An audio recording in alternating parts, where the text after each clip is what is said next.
Good morning.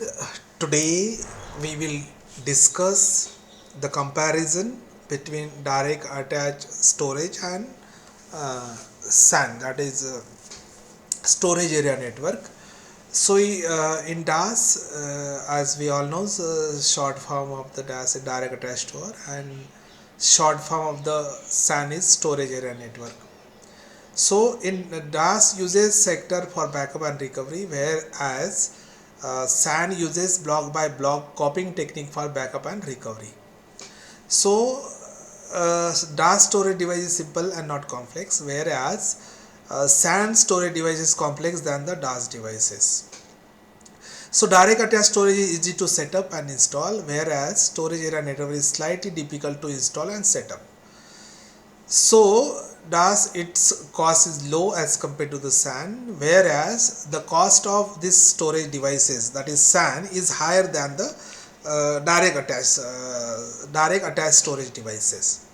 The capacity of DAS is only 109 byte, whereas the capacity of the SAN is more than the 1012 bytes. So DAS storage device does not allow user to share the files on different OS. SAN storage device allow user to share the files on different OS. So DAS uses IDE or SCSI for the transmission of data, whereas SAN uses Internet Protocol or fiber channel for the transmission of the data.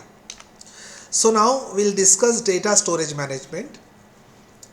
So cloud data management is a way to manage data access cloud platforms, either with or instead of on-premises storage. The cloud is useful as a data storage tier for disaster recovery, backup and long-term achieving. With cloud data management, resource can be purchased as needed, and resource is anything which help us to carry out the task. So storage management ensure data is available to user when they need it or when they desired or required. So data storage management is typically part of the storage administrator's job. So any organization without dedicated storage administrator might use an IT generalist for storage management. So now we will discuss file system in cloud. So as we all knows what is file. A file system is the cloud is a hierarchical storage system that provides shared access to the file data. User can create, delete, modify, read and write files and can organize them logically in directory trees for intuitive classes. So as shown in the figure, how the file system is required for storing data at different locations. So a file system in cloud is exactly what is it sound like. The vendors create a file system that offer traditional file protocol like NAS or SMB to cloud hosted applications. So essentially the vendor provides an instance of their file system and the organization implement it in the cloud provider for their choice. So it then allocate the appropriate storage compute performance and the storage IO. The goal with this file system is to speed the migration of application to the cloud. By using file system in the cloud, the organization does not need to rewrite the storage IO component of the applications. So cloud storage is a cloud computing model that store data on the internet through a cloud computing providers who manages and offers data storage as a service. In this fast moving world, it becomes necessary to store data on the cloud storage. The biggest advantages of cloud storage is that we can store any type of data in digital forms on the cloud. Another advantage of cloud storage is that we can access data from anywhere, anytime, as per demand from any devices. So there are many cloud storage providers such as Google Drive, Dropbox, OneDrive, iCloud, etc. They provide free service for limited storage, but if you want to store beyond the limit, you have to pay for that. So how does cloud storage work? So cloud storage purchases from third-party cloud vendors who own and operate the data storage capacity, and deliver it to over the internet in a pay as you go model.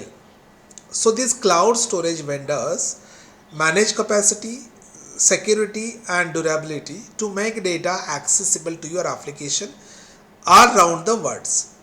Application access cloud storage through the traditional storage protocols or directly via an API.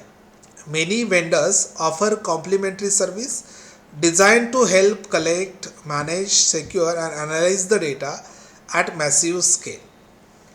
So now we'll see the comparison between cloud versus grid computing. So cloud computing, as we all knows, the cloud computing follows the client server architectures or client server computing architectures, whereas grid computing follows the distributed computing architectures. When we talk about cloud computing, its scalability is high, whereas in grid computing scalability is normal. So in cloud computing is cloud computing is more flexible than grid computing, whereas grid computing is less flexible than cloud computing. So cloud computing operates at centralized management system, grid operates at decentralized management system. In cloud computing, cloud servers are owned by infrastructure providers, whereas in grid computing, grids are owned or managed by the organizations. So in cloud computing, uses a service like IaaS, PaaS and SaaS. Grid computing uses system like distributed computing, distributed informations and distributed pervasive. Cloud computing is a service oriented, whereas grid computing is application oriented.